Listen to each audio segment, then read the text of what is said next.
Welcome to Daily Lenten Reflections for Monday, the third week of Lent. Today we shall reflect on the theme Accepting Others.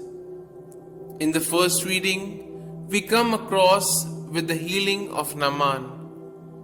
Naaman was a great warrior, but he suffered from leprosy for many years. Being a great commander of the army, he had attitude of pride and prestige. When Elisha sent a messenger to him saying, "Go wash in the Jordan 7 times, and your flesh shall be restored and you shall be clean," Naaman refused to believe it. But when he accepted and believed it, he was cured of leprosy.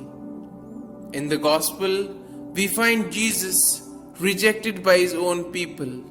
We see the paradigmatic of Jesus' life and ministry. They were close to Jesus because he had performed miracles to them.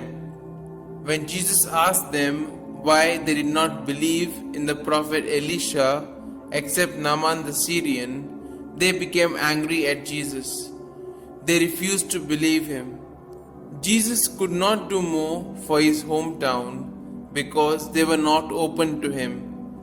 During this Lenten season, the Mother Church gives us an opportunity to reflect on our faith.